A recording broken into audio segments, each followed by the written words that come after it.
हमारा 9 तारीख को ये जो अनावश्यक शर्तें थी खरीद के अंदर, एमएसपी पे खरीद के अंदर जो अनावश्यक शर्तें थी उनके खिलाफ हमारा प्रोग्राम था।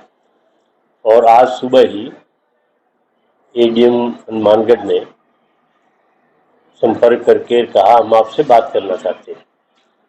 तो मैं, कमर आत्मा सिंह जी, कमर शेर सिंह जी, कमर सुल्तान खां, गुरप्रेम सिंह और शिवा प्रधान जो है, हम सब वहाँ वार्ता के लिए गए थे। तो हमारा जो सबसे बड़ा था कि ये जो आपने कहा है कि यहाँ 4 या 5 बार उनको आना पड़ेगा जिनके नाम से भूमि है, तो हमने कहा 70 साल के बुजुर्ग हैं, महिलाएं हैं, वो किस तरह से यहाँ आएंगी। तो उन्होंने बताया कि इसके अंदर सरकार ने भी शिथिलता दी है और ये किया है इसके अंदर कि उनके परिवार के कोई भी आदमी आएंगे, ओटीपी से उनकी सहमति मांग ली जाएगी और जो आएगा वो खाते में उनके चला जाएगा और हम जो है इसमें परेशान नहीं करेंगे। दूसरा सवाल ये था कि ये जो अभी खरीद की व्यवस्था है उसमें बटाईदार भी है, ठेके पे लिए हुए किसान भी है। तो उन्होंने ये व्यवस्था दी है कि जो बटाईदार है वो अगर लिखित में कोई एग्रीमेंट देते हैं तो उसके आधार पे हो जाएगा, अगर लिखित में नहीं है तो उनकी सहमति मांग के और जो बटाईदार है उसके खाते में चली जाएगी, जो पैसा है वो चला जाएगा, उसके माध्यम से हम उसकी खरीद करेंगे। इसी तरह से हमारा बारदाने के ऊपर था, तो बारदाने में उन्होंने कहा कि 50% बारदाना आ गया है। पहले 50 से प्लस आता था, 5% 6% ज़्यादा होता था, अब की बार 50% आया। बाकी हम इसमें लगे हुए हैं, बारदाने की हम कोई कमी जो है इस तरह से नहीं आने देंगे।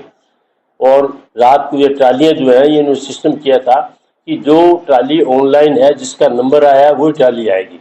उसके लिए क्या है, इसकी कोई बंदिश नहीं होगी, जिसने ऑनलाइन कराया हुआ है वो कब भी आ सकती है, रात में भी आ सकती है, दिन में भी जब चाहे आ सकती है।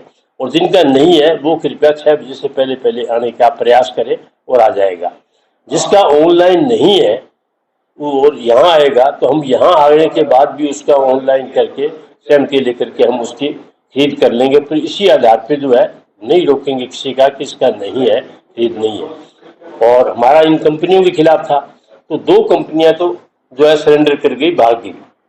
अभी बाकी जो जिन कंपनियों ने सरेंडर किया है उनको हमने कोई दूसरी कंपनी को देने के बजाय हमने कहा भी आप एफसीआई को दो, तो उसी तरह से उन्होंने एफसीआई को दिया है। और कई मंडियां तो सिर्फ एफसीआई के ही आ गई और बाकी जो कंपनियां आई है वो भी भागेंगी निश्चित तौर से। दूसरा हमारा था कि ये जो आप एक कांटा खोलते हैं गोडाउन के अंदर और माल डंप हो जाता है और फिर इल्जाम लगता है कि मजदूर जो है नहीं कर रहे, मजदूर नहीं कर रहे, उसमें उन्होंने कहा है कि हम एक कांटा नहीं गोडाउन के अंदर दूसरे कांटे खोलेंगे और कोशिश करेंगे कि एक नहीं 2 गोडाउन में काम चले। 2 गोडाउन में काम चलेगा तो उसके बाद वहाँ माल उतर जाएगा तो कोई दिक्कत नहीं आएगी। उन्होंने जो बात बताई है इन संबंध के अंदर, उन सब में हमें यूं संतोषजनक लगा। और अगर ये इन सवालों पे कोई प्रशासन अगर कहीं परेशानी पैदा करेगा, खरीद के अंदर करेगा या उठाव के अंदर करेगा, तो उसमें जो है हम उसका विरोध करेंगे। एक हमारा ये था कि ये जो अनाज मंडी की मजदूरों को पैसा है उसको व्यापारी देंगे, तो व्यापारी की दुकानें अलग अलग हैं, किसी के पास कम होगा उसके अलग अलग रेट तय करें जा करके। तो हमने कहा भी ये व्यवस्था गत वर्ष की भांति रहनी चाहिए, उसमें उसी तरह से जिस तरह से पिछली बार खरीद हुई थी और जो अनाज मंडी के मजदूरों को जो कॉन्ट्रैक्टर था वो पैसे देता था, वो कॉन्ट्रैक्टर ही पैसे देगा, उनके नाम से उन्होंने टेंडर भी जारी कर दिए हैं, वो भी होगा। तो काफ़ी बातें जो है उसमें सहमत हुए हैं।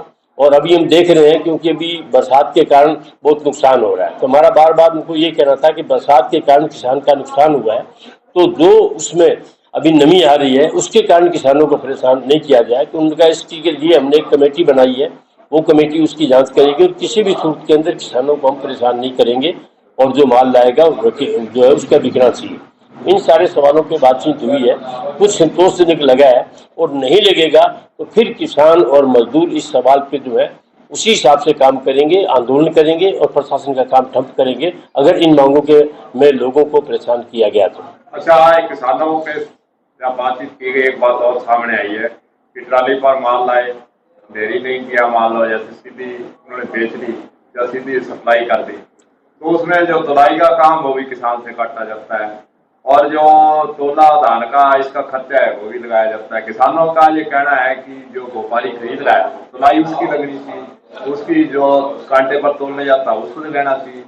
असल कानूनी तौर से उसके किसान की कोई जिम्मेदारी नहीं बनती, और किसान को कोई इस तरह की, अगर वो कोई इस तरह की बात करते हैं कि जो खर्चा जो व्यापारियों को या जिसने परचेज किया उसको देना चाहिए, तो किसान को नहीं देना चाहिए। और इस तरह की दिक्कत आए कि निश्चित तौर से जिसकी जिम्मेदारी है कानूनन वो करेगा, किसान उसका भुगतान नहीं करेगा।